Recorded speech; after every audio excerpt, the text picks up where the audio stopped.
He comprado el portátil que siempre quise a un precio irresistible y no uno, sino dos de ellos. Evidentemente, como siempre, aquí hay gato encerrado. Uno no enciende y el otro lo hace, pero en menos de 10 minutos la pantalla empieza a tener un montón de artifacts. Mi intención es restaurarlo y que salga una unidad completa de entre estos dos capaz de jugar a Cyberpunk, que parece todo un reto. Y así, ver si a día de hoy se puede usar este tipo de hardware o solo vale para estar en un museo. Os presento el MacBook 2009, para mí uno de los más bonitos, que incluso después de tantos años no parece estar tan desfasado comparado a portátiles actuales. Fue un modelo que en sus años yo deseaba tener y nunca pude, así que 13 años después me quito esa espina. Manos a la obra pues, antes de nada, lo primero, una limpieza superficial que no sabemos por dónde han pasado durante tantos años. Y ahora sí vamos con el que enciende, sabiendo que tenemos un margen de unos minutos, podemos iniciar y ver que consigue arrancar. Eso sí, inicia en la pantalla de utilidad de discos, que significa que no hay ningún sistema operativo instalado. Por suerte, en macOS, desde este menú podemos volver a descargar la versión que teníamos en el sistema operativo y que se instale. Y lo que hago es directamente para esto conectar un SSD a través de USB para ya olvidarnos y hacer un puente, pasar de este disco duro de almacenamiento con el que viene, que es bastante lento, y el problema llega aquí. No sé por qué, supongo que al ser una versión bastante antigua del sistema operativo, en el momento en el que se conecta al servidor para descargarlo, nos dice que no lo encuentra. He leído por foros que muy probablemente es porque si con tu cuenta nunca has descargado esta versión de sistema operativo, que no se ha registrado que la has tenido, no te deja. Por lo tanto, ahora vamos a tratar de recuperar una versión por internet. Lo que toca hacer es crear una unidad booteable desde Windows para macOS, vamos, como un instalador de Windows de toda la vida en un pendrive. Y para esto hay diversos programas y distintas formas de hacerlo. Así que después de repasar bastantes foros empecé a probar con Transmac y Paragon,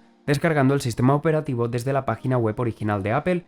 Y en cada intento, al querer hacer el inicio directamente desde esta nueva instalación, no detectaba nada y no arrancaba. Lo que yo creía es que seguramente lo más lógico es que estaba teniendo problemas al crear este instalador por no estarlo haciendo desde un MacBook. Y pese a que no tengo ninguno por casa, conservo instalaciones limpias de discos duros que tengo guardados de portátiles antiguos, concretamente de MacBooks Pro del 2012. La intención es conectarlo y si desde estos conseguimos arrancar el sistema operativo, poder crear este instalador. Lo más divertido fue que me equivoqué de disco duro y usé uno que tenía Windows instalado, así que conseguí arrancar antes un MacBook con Windows que con su propio sistema operativo. Pero el caso es que hay que seguir insistiendo, y con ninguna de las dos unidades con instalaciones de macOS Catalina he podido iniciar. No funciona. Y he probado 1000 formas de crear este USB para iniciar con distintos programas y siguiendo distintos pasos, pero nada funciona.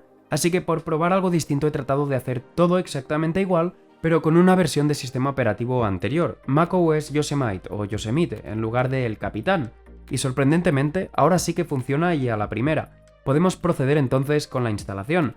Así que viendo esto, ya no necesitamos para nada el disco duro original, podemos conectar el SSD directamente en su puerto para poder vernos beneficiados de esta velocidad. Y después de esta pequeña odisea ahora con el sistema operativo instalado, ya podemos ver qué modelo exactamente tenemos entre manos. Concretamente un MacBook de 13 pulgadas de finales de 2009 con un Intel Core 2 Duo, 2 GB de RAM y una Nvidia GeForce 9400M de 256 MB. Es curioso porque Apple ya no usa nunca gráficas de Nvidia y debió ser de los últimos modelos porque después de este vinieron muchos que directamente usaban gráficas de AMD. Y ahora hay que ver si este problema de artifacts que estamos teniendo viene de esta tarjeta gráfica o proviene de la pantalla. Y para ello tenemos una forma muy simple de detectarlo, debemos conectar un monitor externo y es lo que haría si no fuera porque necesito de un adaptador que tampoco tengo. Pero sabéis que sí que tenemos el otro MacBook del que hemos hablado al principio. Ahora lo que vamos a hacer es simplemente conectar esa otra pantalla, que para no tener que hacer todo el trabajo de cambiarla por nada, vamos a ver si conseguimos hacer un pequeño apaño para conectar la otra pantalla e interconectar los dos MacBooks y ver así si hay señal. Y después de conseguir esta conexión, después de conseguir este apaño y dejarlo un rato para ver si al calentarse volvían a salir las líneas, he visto que no. Todo se ve perfectamente. Esto es una alegría porque de haber sido la tarjeta gráfica sería un marrón mucho mayor. Habría que desoldar y soldar una tarjeta gráfica nueva si lo quisiéramos funcional. Y ahora que ya hemos diagnosticado un portátil y solucionado algunas de sus cosas, antes de nada quiero ver lo que le ocurre al otro, por una sencilla razón. En los MacBooks, pese a ser el mismo modelo, había distintas configuraciones de procesador y gráficos, y quiero mirar de darle prioridad al que tenga mejores componentes. Lo que más me llama la atención de este segundo modelo es que pese a estar más amarillo claramente por el exterior, parece mucho más cuidado. Por dentro, en la zona del usuario donde interactuamos, el teclado y el trackpad está mucho más nuevo y sin desgaste y con un blanco mucho más conservado. Y ya en su interior lleva a su máxima expresión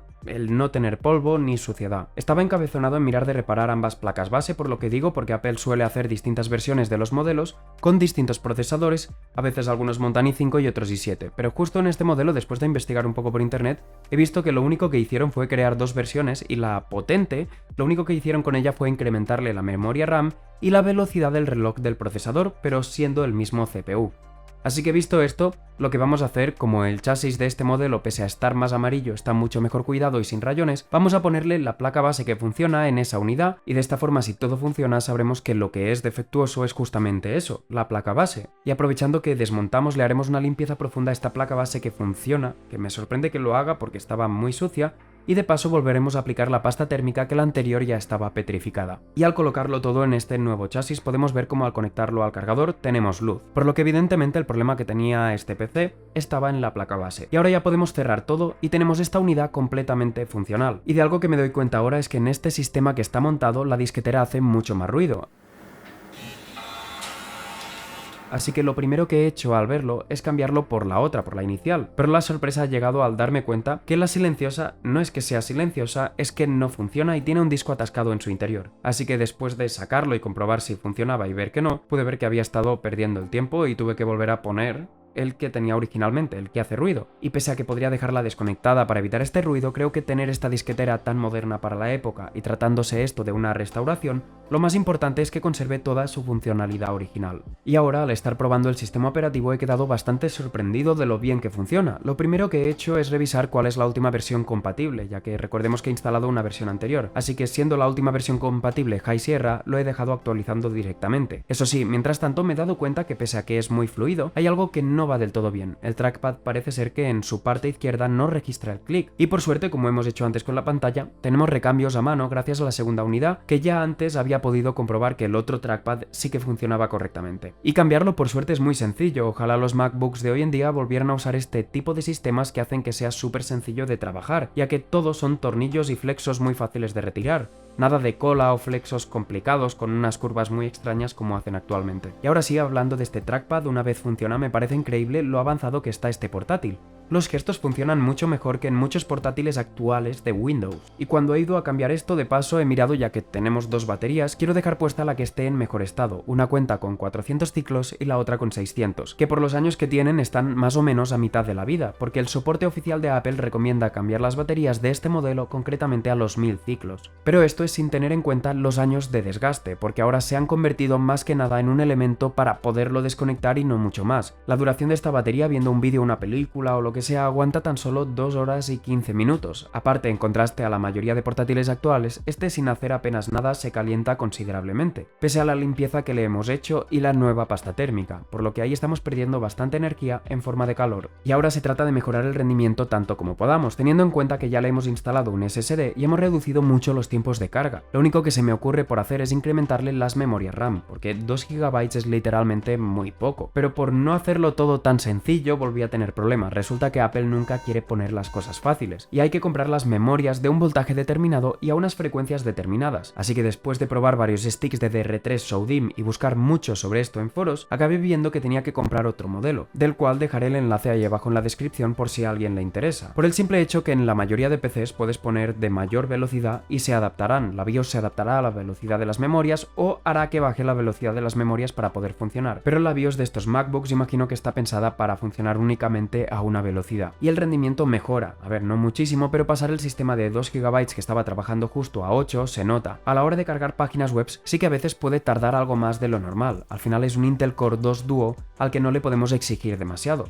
Pero sinceramente después de probarlo me doy cuenta que las páginas web son lentas la primera vez que toca cargar las cookies, después todo empieza a ser más fluido. Y puede parecer que ya estamos, pero no, viene lo más importante. Si nos fijamos, pese a que esta carcasa está mejor cuidada, tiene un amarillo bastante considerable. El plástico exterior debería tener todo el mismo blanco que la manzana del centro, pero no es así y hay que buscar una solución a esto. Este amarillo se debe a muchos factores, la exposición al sol, las temperaturas elevadas y sobre todo a un tratamiento que se le hace al plástico para que estas partes sean ignífugas, y con el tiempo se degrada y produce este amarillento. Y la solución más común común que he encontrado es hacerle un tratamiento con peróxido de hidrógeno, vamos, con agua oxigenada en alta concentración, y la forma más sencilla de hacerlo es comprar esta, que es básicamente para peluqueros y está en un formato espeso muy fácil de aplicar. Y antes de usar este método para blanquear, es mejor evitar el contacto de nuestra piel con esta sustancia, por ello recomiendo usar guantes y no manchar la superficie de la zona donde lo hagamos. Untarlo, como veis, es muy sencillo y después lo único que debemos hacer es colocarlo directamente ante la luz del sol para provocar esta reacción química